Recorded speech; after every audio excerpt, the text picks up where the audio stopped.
দর্শক, আবহাওয়া পরিস্থিতির আরও খবর জানাতে দেশের বিভিন্ন প্রান্ত থেকে যুক্ত হচ্ছেন আমাদের সহকর্মীরা। শুরুতেই চলে যাব কক্সবাজারে, সেখানে আছেন সহকর্মী আজিম নিহাদ। আজিম,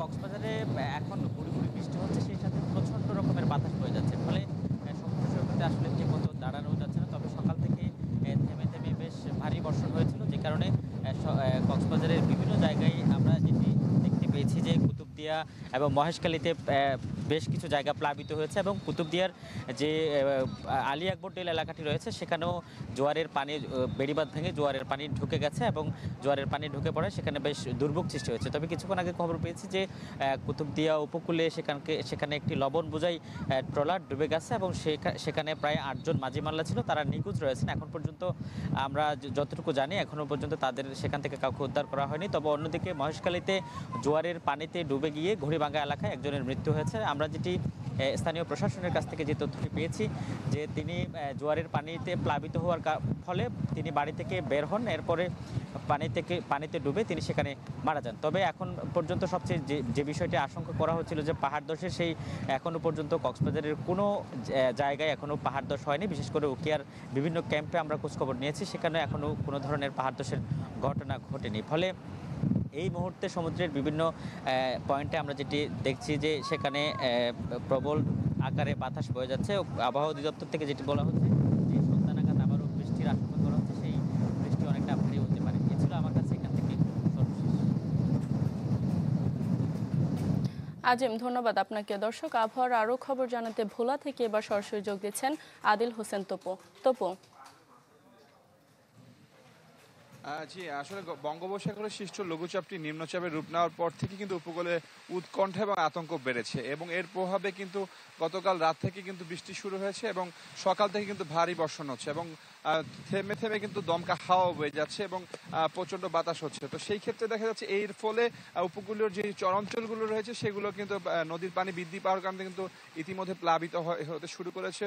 বিশেষ করে ভোলার ঢালচর, পাতিলা, মনপুরা, কাজীরচর থেকে শুরু করে ভোলার 20 থেকে 25টি চরে কিন্তু পানি বৃদ্ধি পেয়েছে, এবং স্বাভাবিক থেকে 3 থেকে 4 ফুট পানি বৃদ্ধি পাওয়ার কারণে মানুষ এখন পানিবন্দী অবস্থায় রয়েছে, এবং এই পানিবন্দী অবস্থায় মানুষরা কিন্তু এখন উৎকণ্ঠার মধ্যে রয়েছে। অন্যদিকে এই নিম্নচাপের প্রভাবে ভোলার সাথে ভোলা লক্ষ্মীপুর, ভোলা ঢাকা রুটের নৌ চলাচল বন্ধ রয়েছে।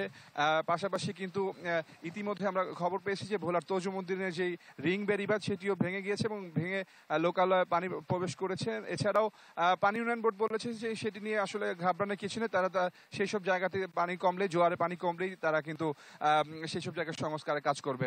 এছাড়াও ভোলার লক্ষ্মীপুরের যে ফেরিঘাট, সেই ফেরিঘাটের গ্যাংওয়ে ডুবে যাওয়ার কারণে কিন্তু এখানে কিন্তু গাড়িগুলো ঘন্টার পর ঘন্টা অবস্থান করেছে, এবং সেক্ষেত্রে মানুষের দুর্ভোগ কিন্তু বাড়ছে। অন্যদিকে যদি বলতে হয় যে এই প্রস্তুতির কথা প্রশাসনে, এই নিম্নচাপের প্রভাবে যদি বড় কোনো দুর্যোগের আশঙ্কা থাকে তাহলে সেই ক্ষেত্রে প্রশাসনের পক্ষ থেকে তারা 3 স্তরের ব্যবস্থা নিয়েছে। প্রায় 869টি আশ্রয় কেন্দ্র তারা প্রস্তুত রেখেছে বলে জানিয়েছেন। তো প্রশাসন থেকে প্রস্তুতি আছে, তবে আবহাওয়া বলছে যে বৃষ্টিপাত আরো আগামী 2 দিন মতো থাকবে, তবে বৃষ্টিপাত যদি কমে যায় হয়তো বা স্বাভাবিক হবে। শামিন, এই ছিল ভোলা থেকে। তপু, ধন্যবাদ আপনাকে। দর্শক, আরও খবর জানাতে পটুয়াখালী থেকে যোগ দিচ্ছেন MK রানা। হ্যাঁ শারমিন, আপনাকে জানিয়ে রেখে আসলে নিম্নচাপের প্রভাবে কিন্তু আসলে পটুয়াখালীতে গত 2 দিন থেকে কিন্তু ভারী বর্ষণ শুরু হয়েছে, সেটি কিন্তু এখনো চলমান রয়েছে। তবে দুপুর পর নাগাদ কিন্তু আসলে সেই বৃষ্টি কিছুটা কমে এসে হয়তো কখনো মাঝারি কখনো গুড়ি গুড়ি আকারে বৃষ্টিপাত হচ্ছে। আমি এখন দাঁড়িয়েছি কুয়াকাটার সমুদ্র সৈকত এলাকায়। তো এখানকার আবহাওয়া যদি বলতে হয় যে সমুদ্র কিন্তু সারাদিন কিন্তু জোয়ারের সময় কিন্তু সমুদ্র উত্তাল ছিল, এরপর কিন্তু ভাটা লাগার পরবর্তী সময় কিন্তু আসলে জোয়ারের বা জলোচ্ছ্বাস এবং পানির যে ঢেউ সেটি কিন্তু কিছুটা কমে এসেছে। তবে বিভিন্ন জায়গা থেকে যে খবর পাওয়া গেছে যে আসলে গলাচিপার পানপট্টি এলাকায় বেড়িবাঁধ ভেঙে গিয়ে কিন্তু আসলে 3টি গ্রাম প্লাবিত হয়েছে। এছাড়া ওখানকার প্রশাসনের সাথে কথা বলেছি এবং পানি উন্নয়ন বোর্ডের সাথে কথা বলেছি, তারা যেমনটি জানে খুব দ্রুত সম্ভব এবং রাতের জোয়ার আসার আগেই কিন্তু আসলে তারা সেটি মেরামত করার চেষ্টা করছেন, এমনটাই কিন্তু তারা জানিয়েছেন। এর বাইরে জেলার বিভিন্ন এলাকার রাঙ্গামালী উপজেলার কয়েকটি গ্রাম রয়েছে, সেখানেও কিন্তু আসলে ঝুঁকিপূর্ণ বেড়িবাঁধ রয়েছে। সেই বেড়িবাঁধ দিয়ে জোয়ারের পানি প্রবেশ করে কিন্তু আসলে লোকালয় প্লাবিত হওয়ায় কিন্তু আসলে সেখানকার যে বাসিন্দারা রয়েছেন তারা কিন্তু এক ধরনের আতঙ্ক তাদের মধ্যে বিরাজ করছে। এর বাইরে পটুয়াখালীর মির্জাগঞ্জ উপজেলা রয়েছে, যেখানে বেশ কিছু অংশ কিন্তু বেড়িবাঁধ বিচ্ছিন্ন, বেড়িবাঁধ নেই বললেই চলে। সেসব এলাকার মানুষ কিন্তু আসলে এক ধরনের আতঙ্ক, কারণ সামনে আসন্ন ঈদুল আজহার উপলক্ষে কিন্তু তারা বিভিন্ন সময় গবাদি পশু পালন করেন। সেই গবাদি পশুর কিন্তু তারা যে গোখাদ্য সেটি সংকটে কিন্তু তারা আশা করছেন। এর বাইরে কুয়াকাটা সমুদ্র এলাকায় যে প্রশাসন রয়েছে এবং স্থানীয় যে ছোট ছোট ব্যবসায়ী রয়েছে, তাদের যে ব্যবসা বাণিজ্যের যে দোকান ঘরগুলো ছিল সেটা কিন্তু সমুদ্রের ঢেউয়ের তোড়ে কিন্তু ভেঙে গিয়েছে। শারমিন, এই ছিল পটুয়াখালী থেকে সর্বশেষ।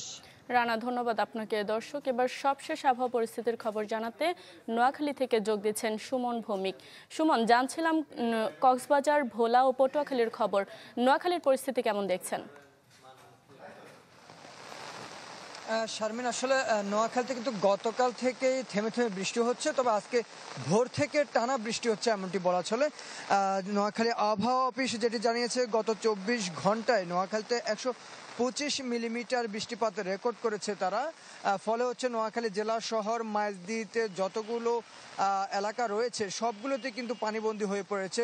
শহরের বেশিরভাগ সড়কেই প্রায় হাঁটুর কাছাকাছি পানি উঠে গেছে এখনো পর্যন্ত, আমরা যেটি দেখেছি আর কি নোয়াখালী জেলা শহরের বিভিন্ন স্থানে ঘুরে। এবং এখানকার যারা স্থানীয় বাসিন্দা রয়েছেন তারা বলছিলেন যে বিগত বছরে যখন জলাবদ্ধতা সৃষ্টি হয়েছিল সেটি 2 মাসের বেশি সময় ছিল। এবার বৃষ্টিপাতের আগে যদি প্রশাসনের পক্ষ থেকে এসব শহরে যেসব ড্রেনেজ ব্যবস্থা রয়েছে সেগুলো যদি পরিষ্কার পরিচ্ছন্ন করা হতো তাহলে হয়তো শুরুতে যে বৃষ্টি হচ্ছে বৃষ্টির পানি নেমে যেত। এখন পরিষ্কার পরিচ্ছন্নতা না থাকার কারণে কিন্তু বৃষ্টির অল্প বৃষ্টিতে পানি জমে গেছে। এটি যদি আরও 1 থেকে 2 দিন বৃষ্টিপাত হয় তাহলে কিন্তু গত বছরের যে জলাবদ্ধতা সেটিকে ছাড়িয়ে যাবে।